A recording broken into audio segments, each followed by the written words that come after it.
2025, parce que la team presse de la fondation qu'on a mis en place, ça fait 7 ans et quelques, a su toujours porter très haut les activités de la fondation. Et s'il y a ce rayonnement aujourd'hui, auquel peut-être nous avons Yvan qui est à côté, notre Gabonais qui est là, nous avons des éléments sur la question du jour qui sont de portée continentale ou alors mondiale, c'est grâce à vous. Donc le mérite est à vous d'avoir relayé très constamment nos activités. Et on a décidé que, évidemment, il y a quelques semaines, lorsqu'on avait le Conseil fédéral de la Fondation, nous avions pensé que vous êtes un maillon intégré et intégrant de la Fondation. On devait faire ce point de presse tout juste après les travaux pour vous rendre compte. Et je pense qu'après consultation et tout ce qui allait, nous avons jugé opportun qu'il y ait donc un temps pour la presse où vous ne serez que vous devant le bureau exécutif et sa commission spécialisée de la Fondation, afin qu'on vous restitue ces travaux du 11. Et je pense qu'on avait raison, parce que si on avait fait le 11, les actualités se sont enchaînées telles qu'on aurait été obligé encore de rappeler la presse. Et je pense que, comme on dit, il faut savoir attendre, et on a su attendre. Nous sommes aussi à notre rentrée médiatique en tant qu'institution, vous comme nous, de savoir ce qui s'est passé l'année dernière. Donc c'était l'objet de ces travaux. Ce qui s'est passé l'année dernière ne vous est pas étranger, on est déjà dessus.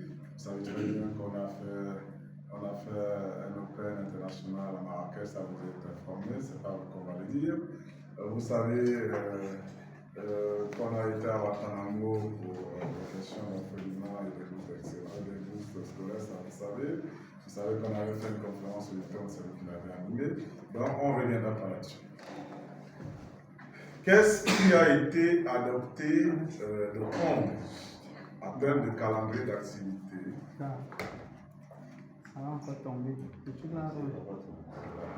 Qu'est-ce qui a été adopté? C'est ce qui est important de dire ici.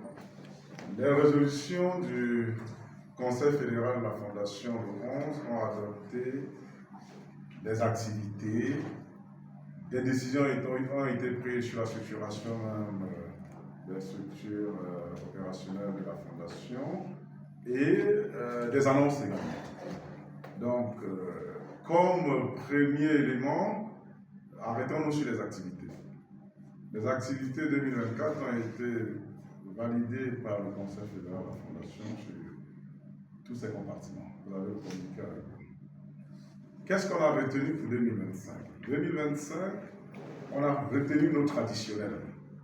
Même si au moment où je vous parle, il y a eu quelques améliorations, y compris la question sur laquelle nous avons fait un focus. Nous avons décidé de reconduire nos bourses d'excellence scolaire que vous connaissez habituellement. Elles seront cette fois-ci au sud, notamment dans l'arrondissement de Lolova 2, avec un point d'ancrage à Colandon, village, où nous avons organisé cette cérémonie au mois d'août, si plaît à Dieu. Donc on va couvrir la cartographie des écoles publiques et confessionnelles de cette région, où on va distribuer entre 500 et 600, 700 bourses d'excellence scolaire. Nous avons également reconduit nous l'avons dit au Hilton l'année dernière, nous avons reconduit également notre forum économique habituel qui n'a pas eu lieu l'année dernière pour des questions que vous saviez. Nous l'avions dit au Hilton qu'on se préparait à organiser un autre forum économique d'une autre dimension qui correspondait au nouveau statut d'ONG que nous avons. Et donc j'ai le bonheur de vous dire, comme vous l'avez vu dans le communiqué de la Fondation qui sanctionnait ces travaux, que le forum économique, la 9e édition du forum économique de la Fondation et de Salot Simpson statut ONG aura lieu, sera déjà en externalisation. Ça, c'est la première nouvelle. Pour la première fois, on l'externalise. Il sera externalisé à Casablanca. Il se tiendra les 12 et 13 novembre 2025 à Casablanca, au Hyatt Hotel de Casablanca. il aura pour thème le financement et partenariat Maroc, CEAC, donc Communauté économique des États de l'Afrique centrale, UEMOA, Union économique et monétaire de l'Afrique de l'Ouest, pour une Afrique économique intégrée. Donc,